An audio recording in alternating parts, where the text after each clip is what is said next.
Istri tentara gaib Pangeran Diponegoro, daya magis yang membuatnya tak bisa ditangkap.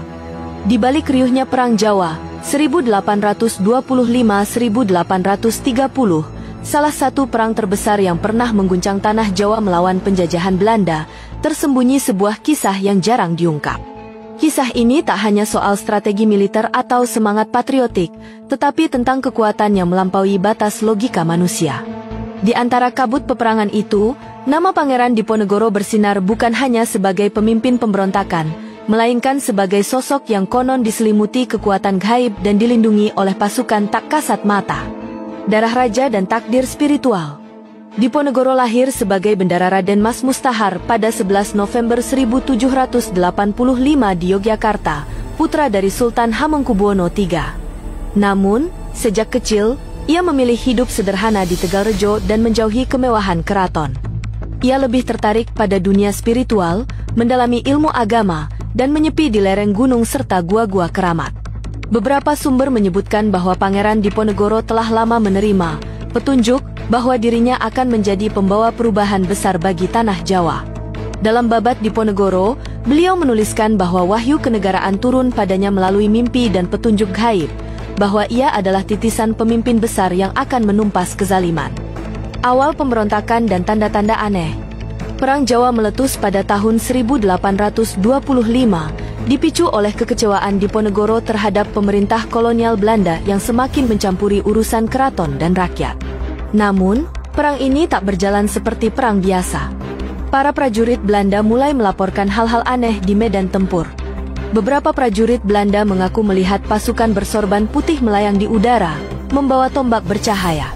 Ada pula kesaksian tentang kereta kuda emas tanpa kusir yang muncul lalu menghilang begitu saja di antara pepohonan saat malam tiba.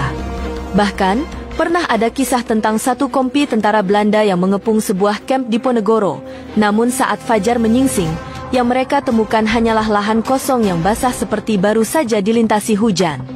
Tentara siluman dan pagar gaib. Diyakini oleh sebagian besar pengikutnya, Pangeran Diponegoro dijaga oleh pasukan gaib yang dikenal dengan sebutan tentara siluman. Mereka bukan makhluk biasa, melainkan para leluhur dan arwah prajurit zaman dahulu yang dipanggil melalui ritual dan ilmu spiritual tinggi. Menurut tradisi Jawa dan kepercayaan kejawen, seseorang yang telah mencapai tingkat spiritual tertentu dapat memanggil dan berkomunikasi dengan makhluk dari dimensi lain. Diponegoro dikenal memiliki ajian-ajian tingkat tinggi dan pagar gaib yang membuatnya mustahil diserang secara langsung. Bahkan, dikisahkan bahwa beberapa senjata tak bisa menembus tubuhnya. Ada peluru yang meleset, ada pula senjata api yang tiba-tiba macet saat diarahkan padanya. Tidak sedikit jenderal Belanda yang percaya bahwa Pangeran Diponegoro tidak bisa dikalahkan dengan kekuatan manusia biasa. Panglima mistis dan kuda gaib. Nama Ki Ageng Selomanik dan Kiai Mojo sering muncul dalam kisah spiritual di balik perjuangan Diponegoro. Mereka bukan sekadar penasihat agama, tetapi juga pemegang kunci ilmu spiritual tinggi. Dalam beberapa babat, mereka digambarkan mampu membuka gerbang antara dunia nyata dan gaib untuk memperkuat kekuatan pasukan.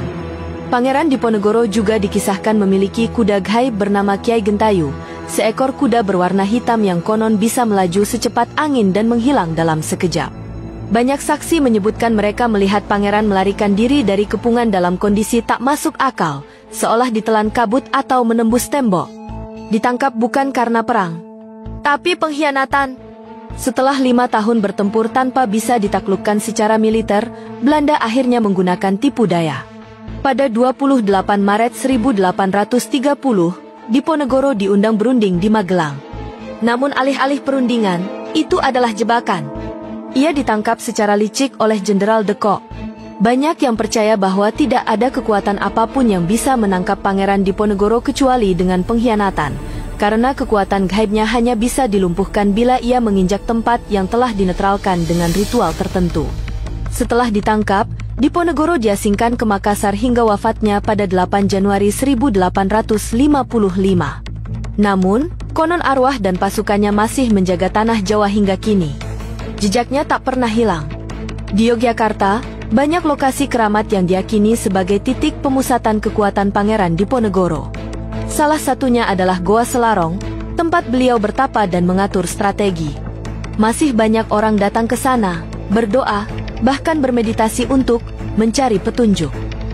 Beberapa paranormal dan spiritualis modern pun mengaku pernah melihat sosok berjubah putih yang mirip Diponegoro muncul dalam mimpi atau ritual tertentu. Hingga kini, legenda tentang pasukan gaibnya masih menjadi bagian dari ingatan kolektif rakyat Jawa. Kesimpulan, kisah Pangeran Diponegoro bukan hanya soal perlawanan fisik, tapi juga perang spiritual melawan ketidakadilan. Sosoknya melampaui sejarah dan menyatu dengan mitos dan keyakinan rakyat Jawa. Tentara gaibnya bukan sekadar cerita rakyat, tapi simbol bahwa perjuangan sejati selalu dijaga oleh kekuatan tak terlihat yang lahir dari tekad, keyakinan, dan keberanian.